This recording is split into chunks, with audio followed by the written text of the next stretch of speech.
അങ്ങനെ സുധാകരൻ്റെ കാര്യത്തിൽ ഏതാണ്ട് തീരുമാനമായി കഴിഞ്ഞിരിക്കുന്നു എന്നാണ് അറിയാൻ കഴിയുന്ന വാർത്ത. ഏത് സുധാകരനാണെന്ന് എടുത്തു പറയണോ എങ്കിൽ പറയാം. നമ്മുടെ KPCCയുടെ പ്രസിഡൻറ്റ് സുധാകരൻ്റെ കാര്യം തന്നെയാണ് പറയുന്നത്. കോൺഗ്രസിൻ്റെ KPCC പ്രസിഡൻറ്റ് സ്ഥാനത്തേക്ക് അവരോധിക്കപ്പെട്ടതിന് ശേഷം സുധാകരൻ്റെ പ്രവർത്തനത്തിൽ ഏറെക്കുറെ വളരെയധികം പേർക്ക് പരാതികൾ ഉണ്ടായി. ആ പരാതിയുടെ ഒന്നാം നിരയിൽ നിന്നതും നമ്മുടെ പ്രതിപക്ഷ നേതാവ് VD സതീശൻ തന്നെയാണ്. എന്തൊക്കെയോ തുടക്കം മുതൽ അവർ തമ്മിലുള്ള വ്യക്തിപരമായ അകൽച്ച ആരംഭിക്കുകയും അത് വ്യാപകമായി സംഭവിക്കുകയും ചെയ്തു.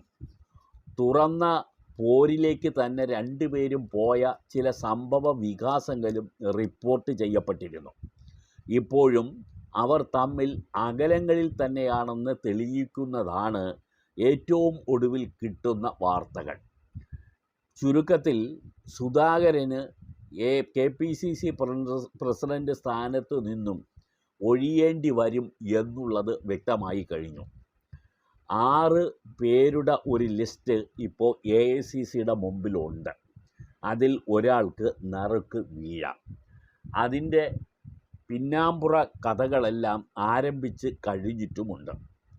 ഐക്യസന്ദേശം നൽകണം എന്ന കാഴ്ചപ്പാടോടുകൂടി KPCC പ്രസിഡൻറ്റും പ്രതിപക്ഷ നേതാവും ഒരുമിച്ച് ഒരു വാർത്താ സമ്മേളനം നടത്തണം എന്ന് AICC സെക്രട്ടറിമാരുടെ സാന്നിധ്യത്തിൽ നടന്ന യോഗത്തിലാണ് തീരുമാനം ഉണ്ടായത്. പക്ഷേ ആ സംയുക്ത വാർത്താ സമ്മേളനം നടന്നില്ല. നേതാക്കളുടെ അസൗകര്യം എന്നാണ് പറയുന്ന വ്യാഖ്യാനം. പക്ഷേ അതൊന്നുമല്ലെന്ന് ഈ കേരളത്തിലെ അരിഭക്ഷണം കഴിക്കുന്ന എല്ലാവർക്കും അറിയുന്ന കാര്യമാണ്. വ്യക്തമായ പരിപാടികൾ വേറെ ഉണ്ടായി എന്ന് പറയുന്നുണ്ടെങ്കിലും വാർത്താ സമ്മേളനം നടത്താനുള്ള സമയം അതിനിടയിൽ തന്നെ കിട്ടി എങ്കിലും ഈ 2 നേതാക്കളും അതിനോട് പൊരുത്തപ്പെട്ട് വന്നില്ല എന്നുള്ളത് ഇപ്പോൾ AICC ജനറൽ സെക്രട്ടറി ദീപാദാസ് മുൻഷിക്ക് തന്നെ ബോധ്യപ്പെട്ടിട്ടുണ്ട്. എന്തായാലും ഐക്യത്തിനു വേണ്ടിയുള്ള AICCയുടെ മുറിവിളിയൊന്നും ഇവിടെ ഫലപ്രദമായി സംഭവിക്കുന്നില്ല എന്നുള്ളതാണ് വാസ്തവം. ഇപ്പോൾ തദ്ദേശ സ്വയംഭരണ സ്ഥാപന തെരഞ്ഞെടുപ്പ് വരുന്നു. അത് കഴിഞ്ഞാൽ ഉടൻ നിയമസഭാ തെരഞ്ഞെടുപ്പിൻ്റെ തയ്യാറെടുപ്പുകളും ആരംഭിക്കുകയാണ്. അതിന് ഇടയിൽ നേതാക്കൾ തമ്മിലുള്ള പടലപ്പിണക്കം എങ്ങനെയെങ്കിലും അവസാനിപ്പിക്കണം എന്ന് കരുതി AICC ഇതിനു വേണ്ടി പലവട്ടം ദൂതന്മാരെ അയച്ചതുമാണ്. ദൂതന്മാർ വരും, എല്ലാവരെയും ഒറ്റയ്ക്കും ഒരുമിച്ചും കാണും. അവർ ചില നിർദ്ദേശങ്ങൾ നൽകും. തുടർന്ന് AICCക്ക് റിപ്പോർട്ട് നൽകും. കാര്യങ്ങൾ അവിടം കൊണ്ട് അവസാനിക്കും. അതിനപ്പുറത്തേക്ക് ഒന്നും പോവുകയില്ല. എല്ലാം തരികിടയായി തന്നെ കോൺഗ്രസിൽ തുടരുകയും ചെയ്യും. കോൺഗ്രസ് പ്രവർത്തകർക്ക് നിരാശ തന്നെ സമ്മാനിച്ചുകൊണ്ട് VD സതീശനും സുധാകരനും തമ്മിലുള്ള വ്യക്തിപരമായ പോര് നിർബാധം കോൺഗ്രസിനകത്ത് തുടരുകയുമാണ്. ഇതിനിടയിൽ അപ്പുറവും ഇപ്പുറവും നിന്നുകൊണ്ടുള്ള ചില 2ാം നിര നേതാക്കളും അവരുടേതായ സംഭാവനകൾ ചെയ്യുമെന്നുമുണ്ട്. സതീശനെ കഴിഞ്ഞ രാഷ്ട്രീയകാര്യ സമിതി മീറ്റിങ്ങിൽ തന്നെ പ്രസംഗത്തിനിടയിൽ ഇടപെട്ടുകൊണ്ട് ഒരു പ്രധാന നേതാവ് സംസാരിച്ചതും ഇപ്പോൾ വ്യാപകമായ ചർച്ചയ്ക്ക് ഇടവരുത്തിയിട്ടുണ്ട്. AP അനിൽകുമാർ സതീശൻ്റെ പ്രസംഗത്തിനിടയിൽ തന്നെ ചില ചോദ്യങ്ങൾ വലിച്ചിട്ടുകൊണ്ട് സതീശനെ അലോസരപ്പെടുത്തുകയും സതീശൻ പതിയെ പ്രസംഗത്തിൽ നിന്നും പിൻവാങ്ങുകയും ചെയ്തു. സതീശൻ അങ്ങനെയൊക്കെയാണ്. വിമർശിച്ചാൽ സതീശന് പിന്നെ പിടിച്ചു നിൽക്കാൻ കഴിയില്ല.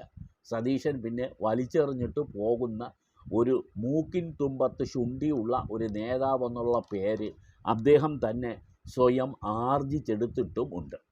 കാര്യങ്ങൾ ഇങ്ങനെയൊക്കെ ആണെങ്കിലും ഈ VD സതീശൻ പറയുന്നത് AICCയിൽ ഇപ്പോൾ ഫലിച്ചു കാണുന്നു എന്നുള്ളതിൻ്റെ ഒരു ദൃഷ്ടാന്തമാണ് സുധാകരനെ മാറ്റാൻ ഉള്ള തീരുമാനം. ആ തീരുമാനം കേരളത്തിൽ നടപ്പാവും എന്ന് തന്നെയാണ് ലഭിക്കുന്ന സൂചനകൾ. അതിനുള്ള എല്ലാ ഒരുക്കങ്ങളും പൂർത്തിയായി കഴിഞ്ഞു. ശേഷം ആര് എന്നുള്ളത് മാത്രം ഇനി ചിന്തിച്ചാൽ മതി. ഒടുവിൽ സുധാകരൻ തന്നെ പറയാൻ തുടങ്ങി, ഞാൻ മാറിത്തരാം, സുഖമില്ല എന്ന് സ്വയം സുധാകരൻ പറയാൻ തുടങ്ങിയത് തന്നെ തനിക്ക് മാറേണ്ടി വരും എന്നുള്ള വ്യക്തമായ സൂചന ഡൽഹിയിൽ നിന്നും കിട്ടിയത് കൊണ്ടാണ്. മുൻപ് സുധാകരൻ അങ്ങനെയൊന്നും പറഞ്ഞിരുന്നില്ല.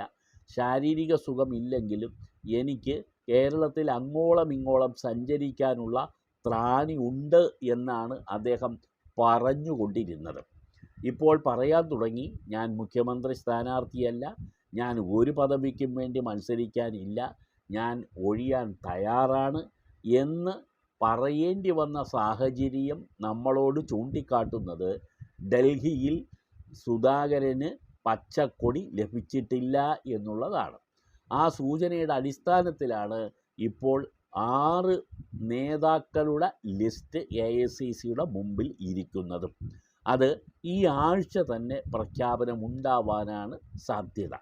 VD സതീശൻ പറഞ്ഞു വെച്ചത് തന്നെ, എനിക്ക് പ്രതിപക്ഷ നേതാവായി തുടരണം എങ്കിൽ KPCC പ്രസിഡൻറ്റിൻ്റെ നിർലോഭമായ സഹകരണം ഉണ്ടാവണം.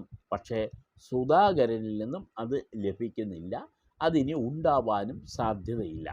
അതുകൊണ്ട് വരുന്ന പ്രധാനപ്പെട്ട 2 തെരഞ്ഞെടുപ്പുകളിൽ പാർട്ടിയെ മുന്നോട്ട് നയിക്കണമെങ്കിൽ ശക്തനായ ഒരു പ്രതിപക്ഷ ഒരു KPCC പ്രസിഡൻറ്റ് എനിക്കൊപ്പം ഉണ്ടാകണം എന്നാണ് സതീശൻ വളരെ വ്യക്തതയോടുകൂടി തന്നെ AICCയെ കുറച്ച് നാളുകളായി ധരിപ്പിച്ചു കൊണ്ടിരിക്കുന്നത്.